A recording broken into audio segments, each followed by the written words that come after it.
Well, hello everybody. This is Dr. Troy Dukowitz of the Commit and Go podcast, where we encourage you to make big commitments, take big action, and create big-ass results in your life and business. Today's topic is this: Gwen Stefani is my spirit animal.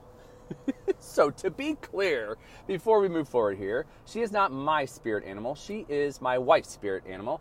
And to be clear, in case Miss Stefani is actually listening, we do not think that she is an animal. This comes from admiration. And so here we are a couple nights ago. My wife and I, this past weekend actually, we went to Las Vegas to see Gwen Stefani in concert. This was a part of a date night that I put together as a Christmas gift for my wife.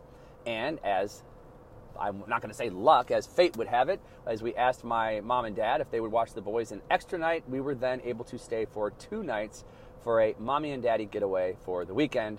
Starting it all off and kicking it all off was the concert with Gwen Stefani. Now, we went to this concert, and I will tell you, for those of you who've ever considered it, this show was fantastic. The lights, the stage, the dancing, and yes, the one and only Gwen Stefani herself. And one of the things is so crazy, because this is just how my mind works as I'm watching her and I'm listening to her and I'm seeing her interact, which was something that we both loved. She brought people up on stage. She was having conversations with people as much as she could with the earplugs in that she had. But it was one of those scenarios where when you're sitting and you're watching her, one of the thoughts that came into my mind was authentic. One of the thoughts that came into my mind was real, or living their truth. And case in point would be the clothes that this woman has worn over the years. As we looked at some of the outfits that they had displayed outside of the theater that we were in, some of the outfits that she wore, looking back on her days with no doubt and just looking at her career, this is someone who has always worn things that resonated with who she was as a person. Not worrying about what other people would think, not worrying about the world judging her. And I don't know her personally, so I don't know, maybe she has those insecurities deep inside, but she found it within her soul to live through her true voice, to love and honor herself, and in doing so, she's loving and honoring other people. And so then you hear her having conversations with people and letting them come up on stage and take selfies, and just the comments she would make throughout the show. I love you. Thank you for making this possible. I can't believe y'all want to sit and listen to my music. Like, she actually said that. And it's so cool that you love my music and you want to sing with me. And like, it was those sorts of moments that you're sitting there and saying, this is a humble person. And again, I don't claim to know her. I'm telling you from the perspective of an audience member watching this, and I watch people. I watch when I'm sitting at seminars. I watch people, and I'm not necessarily listening to what they say as much as how they're moving and watching their eyes, and are they coming from their heart and they really mean what they're saying? And then those words actually start to have impact, and that's exactly what happened in this scenario. So I'm looking at somebody who I believe is living by their truth. And again, by the clothes that she's wearing, that is an expression of who she is. By the songs that she sings, as we know for most artists, a lot of them at least, like what they're singing are real heartfelt things that they've actually experienced in life, and they turn it into music. By the way she dances, all of these things. Now, how do I tie that into my wife? Now, my wife is totally resonating. My wife is having a fantastic time at this program. She's the type of person that is dancing and singing, and we're just having a blast. And I will tell you this, I'm watching, I'm going, oh my God. Because Gwen Stefani is not choreographed to what everybody else is doing. This woman is just dancing, and she's dancing to her style. My wife has her own style. And that's all I'm going to say about dancing. And then we look at clothes. My wife has her own style of clothes. I love the way, ever since the day I've met my wife, I love the way she dresses, because she dresses for her style. Not one that she read in a book or a magazine. She puts things together and they just work because they resonate with her spirit and who she is. She loves herself, and she loves what she wears, and she buys things that resonate with who she is. She's a genuine person. If you ever meet my wife, she is one of the most genuine people that you will ever meet on God's green earth. She's an absolutely amazing, wonderful, wonderful person. And it's that ability for her to be able to connect with other people, as I see my wife do all the time. It's her ability to be able to do that in that expression of who she is, not trying to be someone that she's not. Well, okay, Troy, where are we taking this? Well, it's very simple. The reason she resonated with Gwen Stefani so much is because she saw someone in herself.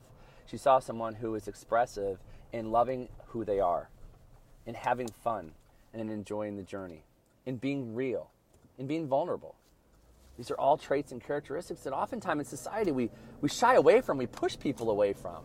as opposed to realizing that this is where some of the most valuable traits are, because that expression shows people how human we are, that we have our faults, but we also have our wonderful, loving traits and characteristics. So these are two women who obviously love and own who they are. And the question for you and I becomes, where is it in our world that we need to love and own who we are? Even if you look in terms of health, people talk about, oh, they have to lose weight, they have to lose weight. Well, how about you love who you are in this place? They go, it's really hard because I'm so overweight, I have to lose weight. But what if you love the person, the soul, the person that when you look in the mirror and you look into their eyes, you love that person looking back at you? And then if you've been a person who's been frustrated with trying to lose weight, fall in love with yourself first. And fall in love with yourself so much that it gives you fire, passion, and fuel to want to lose the extra weight and keep it off. Or maybe to find somebody that can support you in that journey and coach you along the way to losing that weight. Maybe it's in your spirituality. Maybe it's in your relationships. You want a better relationship, but you got to love yourself in a relationship. You can't rely on other people in a relationship. You have to bring your loving self to a relationship, which means you got to love yourself. You got to respect yourself, and in doing so, then return that love and respect to the people that you love. Maybe it's your business where you feel like you have, look, I know this.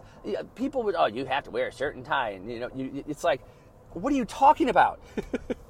I don't have to wear a shirt and tie. So when I opened my office, within 3 months after I opened, I started wearing, true story, pajama bottoms and t-shirts to work. And I did so for years because I didn't care what people thought. It made me feel good to just be me.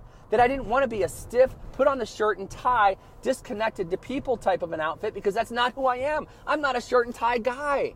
So why would I wear something that doesn't allow me to be me? The clothes don't make the man. The clothes don't make the woman. It's the soul of the person underneath the clothes that makes that person. It's your soul. It's the love that you have and the ability to share it, but you got to love you first. So when you look across the board at body, being, balance, and business, where in your life do you need to own you once and for all? Where is it time for you to look in the mirror and say, I love me?